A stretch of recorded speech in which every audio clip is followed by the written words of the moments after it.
जमात इस्लामी ने 14 फरवरी को सिंध असम्बली के बाहर एहतजाज का ऐलान किया हुआ है और वज़ीर आला सिंध मुराद अली शाह कहते हैं कि इन छोटे मोटे धरनों से कुछ नहीं होगा। और उन्होंने ये कहा कि कोई शारा फैसल ख़ास तौर पर बंद करने की इजाज़त नहीं दी जाएगी और सियासी पॉइंट स्कोरिंग ना करें, सियासी मकासद के लिए गुल प्लाजा को सानहों को इस्तेमाल ना करें। इस पर आप क्या राय रखते हैं उनके इस बयान पर? देखिए जी, बात यह है कि अदालती कमीशन की बात की जाए तो मुराद अली शाह साहब को परेशानी हो रही है, पीपल्स पार्टी को परेशानी हो रही है। पीपल्स पार्टी फस्तायत पर उतरी हुई है। उन्होंने धौंस धांधली धमकी इनका वतीरा रहा है, इसी के ज़रिए इन्होंने इलेक्शन जीता है। बल्दियाती इलेक्शन की बात की जाए तो सबको पता था कि एक जानिब 193 हार गए और 174 जीत गए, यानी 193 हार गए 174 जीत गए। तो इससे बढ़कर धांधली और धौंस की क्या मिसाल हो सकती है कि आप नताइज तब्दील करने के लिए जहाँ तक जा सकते थे आपने बल्दियात के अंदर आप गए। जमात इस्लामी का हक था मेयरशिप पे, आपने उस पर डाका डाला। और आप ये बात करते हैं सानह गुल प्लाजा पेश आया तो हमने इस बात का मुतालबा किया कि अदालती कमीशन बनाया जाए, सिटिंग चीफ जस्टिस की ज़ेर सरपरस्ती बनाया जाए। आज तक अदालती कमीशन नहीं बनाया गया, एक लेटर लिख दिया गया। अच्छा, रजिस्ट्रार ने कहा कि भाई TORs दे दें। मनम साहब एक चीज जरा बताएं, जो लेटर लिखा है तो उसका जवाब तो अब उधर से आना है ना, सुप्रीम कोर्ट से आना है, तो लेटर नहीं आ गया है, आ गया है। हाई कोर्ट के रजिस्ट्रार ने उसका जवाब दे दिया है। उन्होंने कहा है कि आप हमें TOR से आगाह कर दें कि इसके टर्म्स ऑफ रेफरेंस क्या होंगे, क्या दायरा कार होगा जिसके अंदर जो है ये अदालती कमीशन बनाया जाए। तो अभी लेटर भेजा जा रहा है, लेटर का जवाब आ गया है, अब दोबारा कोई जवाब नहीं दिया गया इस वक्त। तो अगर ये बात की जाए कि 80 से ज़ायद लोग इस हादसे के अंदर शहीद हो गए, उसको बचाने में सूबाई हुकूमत नाकाम हो गई, इनके रेस्क्यू के इदारे नाकाम हो गए, लोग अपना कारोबार जलते देखते रहे, लोग अपने प्यारों के मुंतज़िर रहे, उसके बाद लोग उनकी लाशें उठा रहे हैं, लोग बाकियात मांग रहे हैं। अगर ये बात की जाए तो इनको परेशानी होती है।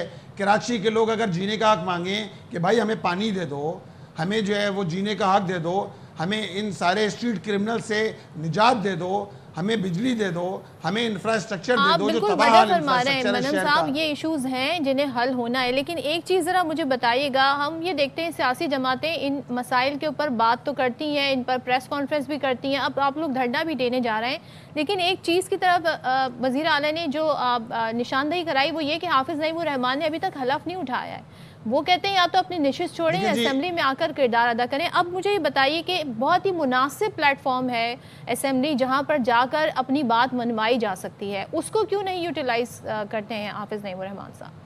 भाई यही तो बात कर रहे हैं हम कि ये सारे लोग MQM हो या पीपल्स पार्टी हो, इनको तो नशिस्तें तकसीम कर दी गई। ये तो जीते ही नहीं थे, ये इलेक्ट ही नहीं हुए हैं। इन्होंने धांधली के ज़रिए इन नशिस्तों पे कब्जा किया गया फॉर्म 47। बता दें कि जी हम इस नशिस्त को छोड़ रहे हैं। हम नहीं, हम मानते ही नहीं है ना। छोड़ने की बात तो दूसरी बात है, हम इस नताइज को तस्लीम ही नहीं करते। ये गलत नताइज थे जिसकी बुनियाद पे हमने कहा हम इन नताइज को तस्लीम नहीं करते।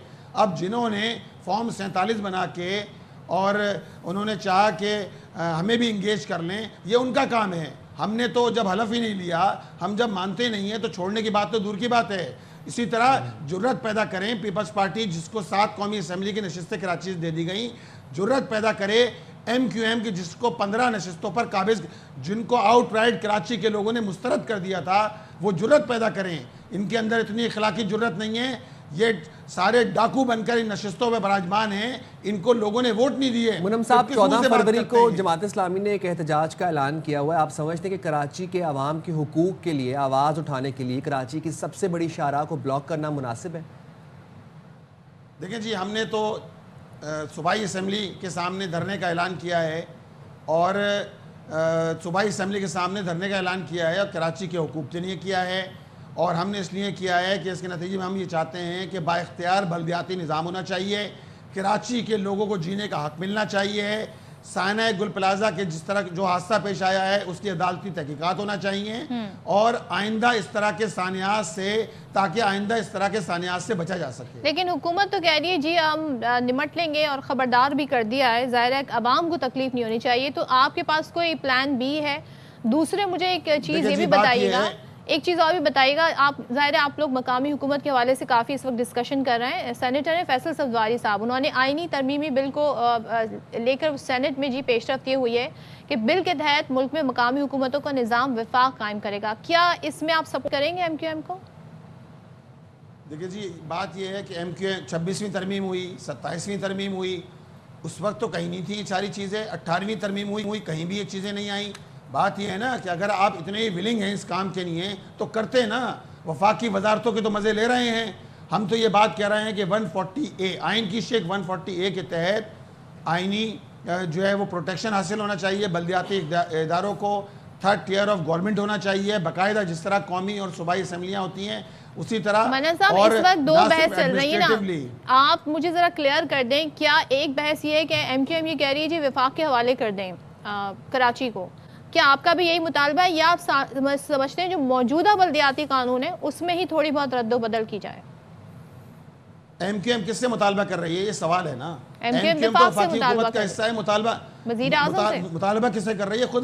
खुद वफाकी हुकूमत का हिस्सा है। हम तो ये बात कहते हैं वफाक न सूबा कराची को बाइख्तियार बल्दियाती निज़ाम दिया जाए, सिटी डिस्ट्रिक्ट गवर्नमेंट की दी जाए, जिसके आप ये चाहते हैं कराची वफाक के अंडर आए, या आप समझते हैं कि जी मौजूदा निज़ाम में ही कुछ बेहतरी की जाए? क्या स्टांस है जमात इस्लामी?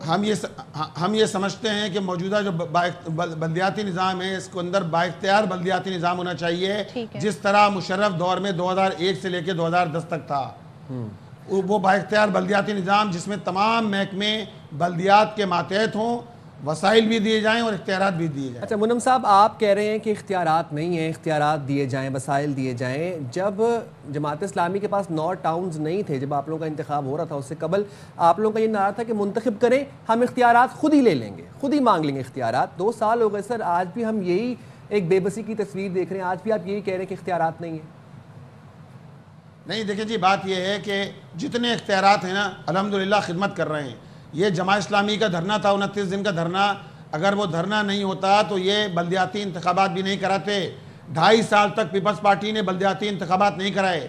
2020 अगस्त के बाद से लेकर इन्होंने तो जाके जनवरी 2023 में इंतखाबात करवाए हैं। तो ये तो इंतखाबात से फरार इख्तियार कर रहे थे। MQM तो भाग गई, लेकिन ये जमात इस्लामी थी कि जिसने बल्दियाती इंतखाबात कराने पर मजबूर किया।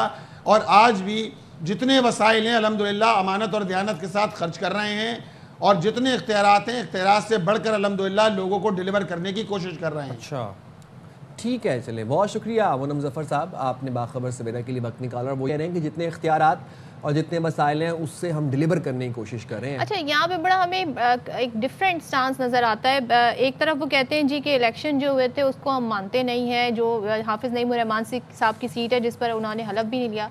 दूसरी जानिब हम देखते हैं कि जी बल्दियाती नशिस्तों पर विराजमान है उसी गवर्नमेंट के अंडर।